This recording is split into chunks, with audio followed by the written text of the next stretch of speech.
হযরতে হাজরা প্রশ্ন করলেন, ইব্রাহিম, পানি নাই, খাবার নাই, মানুষ নাই, ঘর নাই, বাড়ি নাই, মরুভূমির ভিতরে আমাকে আর আমার বাচ্চারে ফেলে রেখে যাচ্ছ কেন? কোনো জবাব নাই। দুইবার তিনবার প্রশ্ন করলেন। এরপরে তিনি আবার প্রশ্ন করলেন, বললেন, ইব্রাহিম, এটা কি আল্লাহর হুকুম নাকি? হযরত ইব্রাহিম আলাইহিস সালাম নিজের কলিজার টুকরা সন্তান আর বিবিকে রেখে যেতেছেন ভারাক্রান্ত মন নিয়ে। তিনি আকাশের দিকে আঙ্গুল উঁচু করে দেখালেন। হযরত হাজরা বুঝলেন ইনি তো আল্লাহর পয়গম্বর, আমার কোন অপরাধে এভাবে ফেলে যাওয়ার কথা নয়। তিনি বুঝলেন এটা আল্লাহর হুকুম। হযরতে হাজরা বললেন, ইব্রাহিম রে, নিশ্চিন্ত মনে বাড়ি ফিরে যাও। আমার মনে কোনো চিন্তা নাই, কোনো পেরেশানি আর এখন নাই। আল্লাহর হুকুমে যদি আমাকে এই মরুভূমির ভিতরে ফেলে যেয়ে থাকো, তাহলে আমি ওই আল্লাহর প্রতি এতটা ভরসা রাখি যে এই মরুভূমির ভিতরে জল পানি শূন্য, খাদ্য শূন্য জায়গায় আমি আমার বাচ্চাকে আল্লাহ রব্বুল আলামিন না খাওয়াইয়া মারবেন না। দ্বিতীয় পরীক্ষায় পাশ করল।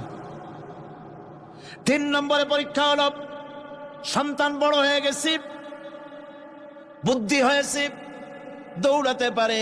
আল্লাহ রাব্বুল আলামিন হুকুম করলেন, ছেলেকে জবাহ করো। কত বড় আগুনের পরীক্ষা!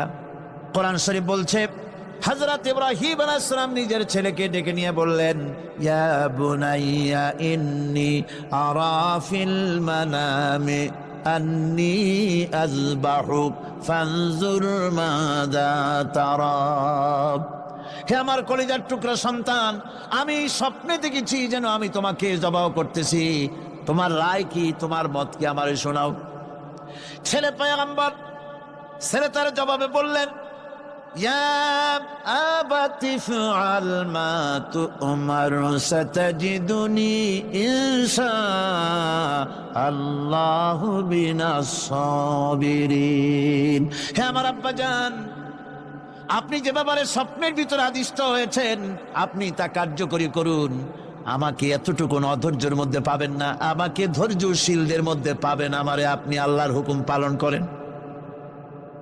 আল্লাহ পাক শোনাচ্ছেন, ফালাম্মা আসলামা ওয়া তাল্লাহু লিল জাবিন।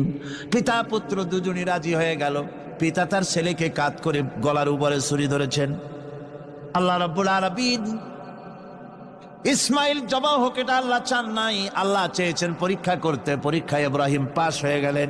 আল্লাহ পাক বলছেন, ওয়ানাদাইনাহু আইয়া ইব্রাহিম ক্বাদ সাদ্দাকতার রুইয়া ইন্না কাযালিকা নাজজিল মুহসিনিন।